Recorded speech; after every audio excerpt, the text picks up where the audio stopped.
പ്രോപ് time speaker പദവി നിഷേധിച്ച കേന്ദ്ര സർക്കാർ തീരുമാനത്തെ വിമർശിച്ച് നിയുക്ത MP കൊടിക്കുന്നിൽ സുരേഷ് നിയമനം പാർലമെന്റ് കീഴ്വഴക്കത്തിന് യോജിച്ചതല്ലെന്ന് അദ്ദേഹം കുറ്റപ്പെടുത്തി.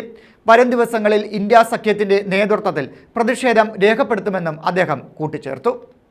ഇന്ത്യൻ പാർലമെന്റിന്റെ ചരിത്രത്തിൽ ആദ്യമായി ഏറ്റവും മുതിർന്ന പാർലമെന്റ് അംഗത്തെ ഒഴിവാക്കി കീഴ്വഴക്കം ലംഘിച്ചാണ് പ്രോട്ടേം സ്പീക്കറെ നിയമിച്ചതെന്ന് നിയുക്ത MP കൊടിക്കുന്നിൽ സുരേഷ്. ലോക്സഭയിൽ 8 തവണ ജയിച്ചു വന്ന തന്നെ തഴഞ്ഞ് തന്നെക്കാളും സീനിയോറിറ്റി കുറഞ്ഞ ആളെ പ്രോട്ടേം സ്പീക്കറാക്കുവാൻ തീരുമാനമെടുത്തത് തെറ്റാണെന്ന് അദ്ദേഹം പറഞ്ഞു.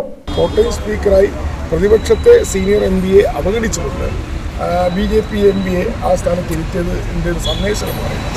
ഈ ഭൂരിപക്ഷം ഇല്ലെങ്കിലും ഞങ്ങൾ മുന്നണിയായിട്ട് ഭരിക്കുകയാണെങ്കിൽ പോലും പ്രതിപക്ഷത്തിൻ്റെ ഞങ്ങൾ പരിഗണിക്കുന്നില്ല.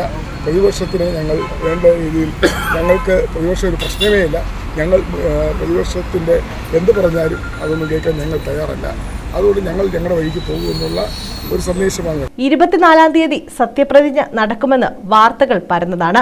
എന്നാൽ കേവല ഭൂരിപക്ഷം പോലുമില്ലാത്ത NDA ഗവൺമെന്റ് 7 പ്രാവശ്യം തെരഞ്ഞെടുക്കപ്പെട്ട MPയെയും അടുത്തിടെ മറ്റു പാർട്ടിയിൽ നിന്ന് BJPയിലേക്ക് എത്തിയ ഒരു വ്യക്തിയെ പ്രോട്ടേം സ്പീക്കറായി നിയമിച്ചത് തികച്ചും ഉചിതമല്ലെന്നും അദ്ദേഹം ആരോപിച്ചു.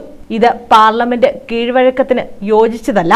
ഇതിനെതിരെ ഇന്ത്യ സഖ്യത്തിന്റെ നേതൃത്വത്തിൽ കടുത്ത പ്രതിഷേധ പരിപാടികൾ ഉണ്ടാകാൻ സാധ്യതയുണ്ടെന്നും അദ്ദേഹം പറഞ്ഞു. BJPക്ക് പാർലമെന്ററി ജനാധിപത്യം അവരെങ്ങനെയാണ് കൈകാര്യം ചെയ്യുന്നത് കഴിഞ്ഞ 2 ടേമിൽ നമ്മൾ കണ്ടതാണ്.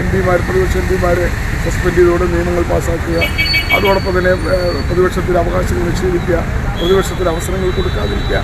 ഇതൊരു BJPയുടെ ഒരു നയമാണ്. അത് ഭരണത്തിലായിരുന്നാലും പാർലമെന്ററി രംഗത്തായിരുന്നാലും അവർ ചെയ്തുകൊണ്ടിരുന്ന കാര്യം. News bureau, Thazhava.